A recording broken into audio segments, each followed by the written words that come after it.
Di desa yang sunyi dan terpencil, hiduplah seorang pemuda bernama Arif yang dikenal sebagai pembuat kaca terbaik di desanya. Setiap hari, ia bekerja dengan telaten, mengolah kaca bening menjadi gelas, vas bunga, dan piring dengan pola-pola yang rumit dan indah.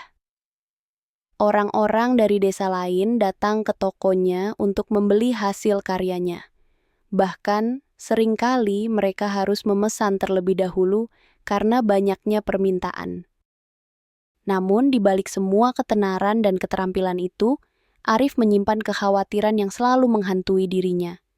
Hampir setiap kali ia menyelesaikan gelas yang tampak sempurna, ada saja satu yang pecah tiba-tiba, meski ia telah berusaha berhati-hati.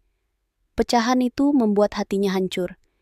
Ia menyimpan semua pecahan kaca di sudut bengkelnya, berusaha menyembunyikan apa yang dianggapnya sebagai bukti dari kegagalannya. Setiap kali melihat tumpukan pecahan itu, Arif merasa malu dan kecewa pada dirinya sendiri.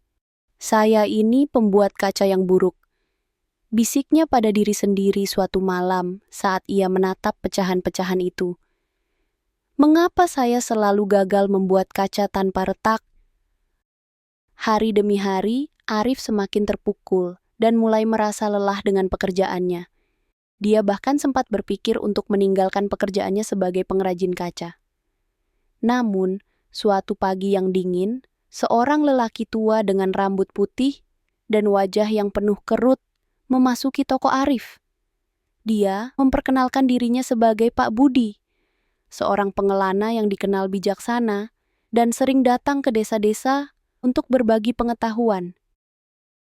Pak Budi meneliti setiap karya Arif dengan penuh kekaguman, tersenyum saat ia menyentuh setiap vas bunga dan gelas kaca yang berkilauan di rak.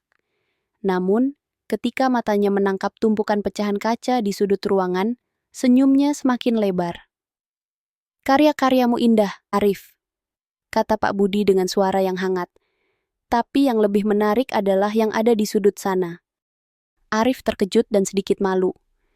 Dia mengira Pak Budi akan memuji karyanya yang sempurna, bukan pecahan-pecahan yang ia anggap sebagai cacat. "Oh, itu hanya pecahan kaca, Pak," ujarnya gugup. "Pecahan itu adalah hasil dari kegagalan saya." Pak Budi mengangguk seolah-olah mengerti, lalu mendekati tumpukan pecahan kaca itu dan mengambil satu serpihan. Ia mengangkat pecahan tersebut ke arah cahaya, membiarkan sinarnya memantul di permukaan yang retak. "Apakah kamu pernah memikirkan bahwa mungkin pecahan-pecahan ini bukan kegagalan, melainkan potongan dari sesuatu yang lebih besar?" tanya Pak Budi sambil menatap pecahan kaca dengan penuh minat. Arif bingung, namun ia mendengarkan dengan seksama. "Coba kumpulkan pecahan-pecahan ini dan buat sesuatu yang baru," saran Pak Budi dengan senyum penuh rahasia. "Mungkin saja retakan-retakan ini adalah awal dari sesuatu yang bahkan lebih indah daripada karya-karyamu yang sempurna." Arif menatap Pak Budi dengan ragu, tetapi ada sesuatu dalam kata-kata lelaki tua itu yang membuat hatinya terasa hangat. Ia memutuskan untuk mengikuti saran tersebut. Dengan tekad baru, Arif mengumpulkan setiap pecahan kaca yang ia simpan selama ini. Ia membersihkannya, mengamati setiap retakan, dan mulai menyusunnya menjadi sebuah pola di atas papan besar. Dalam hati, ia berpikir bahwa ini mungkin percobaan yang sia-sia, tetapi ia tetap bekerja dengan penuh telaten. Hari-hari berlalu, dan Arif semakin tenggelam dalam pekerjaannya.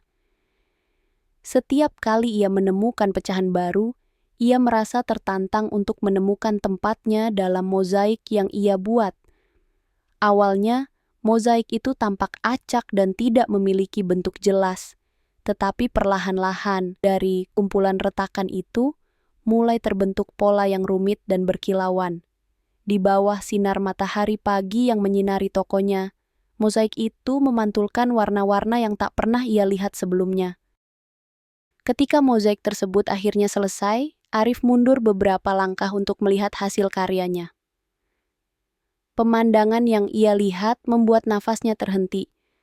Pecahan-pecahan yang dulu dianggapnya cacat kini bersatu menjadi sebuah lukisan kaca yang memancarkan keindahan tak terlukiskan. Setiap retakan tampak seperti sengaja ditempatkan di sana, menciptakan efek cahaya yang menari-nari di permukaan. Pada hari itu, Pak Budi kembali mengunjungi tokonya. Ketika ia melihat mozaik Arif, wajahnya berseri-seri. "Lihatlah, Arif. Kegagalan yang dulu kau anggap sebagai aib ternyata bisa menciptakan sesuatu yang luar biasa."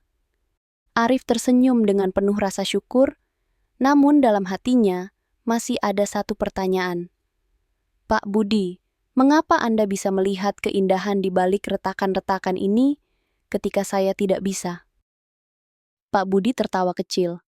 "Kadang, kita terlalu fokus pada kesempurnaan, hingga kita lupa bahwa hidup ini tidak selalu harus sempurna. Setiap retakan, setiap ketidaksempurnaan, bisa menjadi bagian dari sesuatu yang lebih besar jika kita mau menerimanya." Retakan adalah cara alam mengingatkan kita untuk berhenti mengejar kesempurnaan yang mustahil. Sejak hari itu, Arif tidak lagi menyembunyikan pecahan kaca yang ia hasilkan. Sebaliknya, ia mengumpulkan setiap pecahan dan menyusunnya menjadi mozaik baru. Setiap kali ia melihat retakan di kaca yang ia buat, ia tidak lagi merasa gagal, melainkan melihat peluang untuk menciptakan sesuatu yang unik.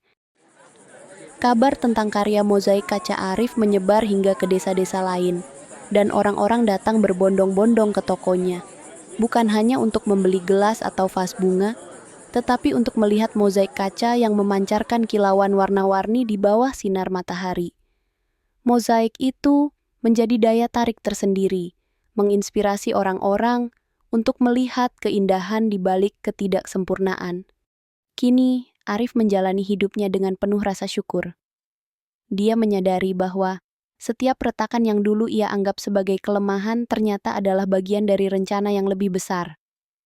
Ketidaksempurnaan yang dulu membuatnya merasa gagal, kini menjadi bagian dari identitas karyanya. Dan setiap hari, saat ia melihat mozaik kaca yang ia buat, ia mengingat bahwa hidup ini tidak perlu sempurna untuk menjadi indah. Terima kasih telah mendengarkan cerita ini. Sampai jumpa di cerita berikutnya.